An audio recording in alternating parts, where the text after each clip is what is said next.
India has removed disputed Kashmir's special status, but is the move legal? Turns out not. The Indian government put Kashmir in an indefinite security lockdown. The internet and phone lines have been disconnected, a curfew has been put in place. And in this communications blackout, Modi's Hindu nationalist government rushed to pass a decree to dismember the Muslim majority state.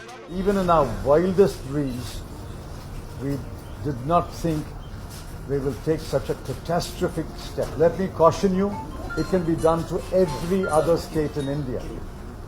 All that they have to do is dismiss the elected government, impose president's rule, dissolve the elected assembly.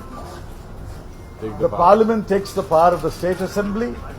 The government moves a resolution, parliament approves it, and the state can be dismembered. On August 5, India revoked Article 370 of the Constitution. This article formed the basis of the relationship between India and Kashmir. But why was this article created in the first place? To understand this, we had to go back to the partition of British India in 1947, when Kashmir was a princely state. The Hindu ruler of Kashmir decided to join India rather than Pakistan on the condition that the state will be granted a level of autonomy. So Article 370, which was more like a promise, meant Kashmir would stay with India but will have its own autonomy, its own constitution and a separate flag. But the state's foreign affairs, defense and communications will be handled by New Delhi. The article also gave state the right to decide rules on permanent residency and ownership of property in the state. According to the article, people from outside the state of Jammu and Kashmir were prohibited from purchasing property or settling there.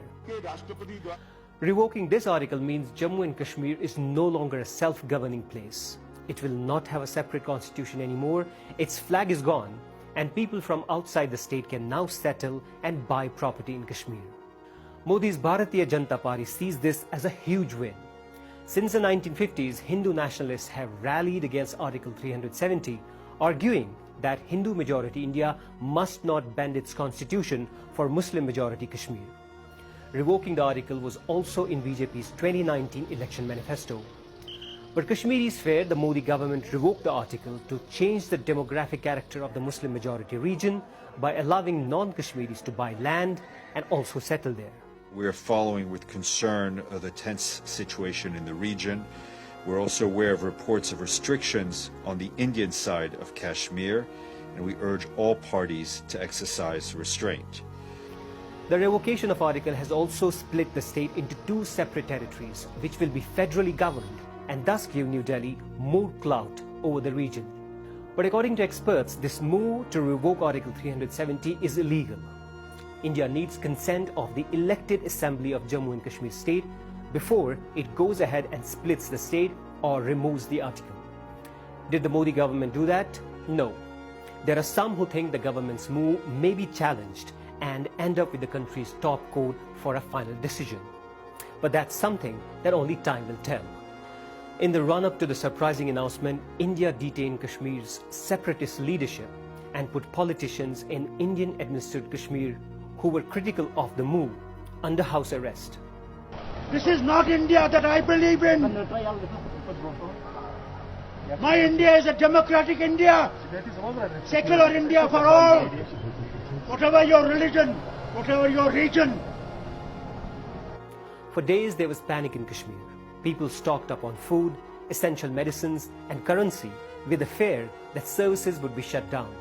And Kashmiris were right. अभी मेरी wife के पास दवाई नहीं है मैं मजबूर हूं दवाई लाने के लिए. But it doesn't just stop there. The disputed Kashmir region remains a flashpoint between India and Pakistan. The idea of India as a union of states is in great danger. They can dismember every state and break it up. This is the beginning of the disintegration of India if this government continues on this path.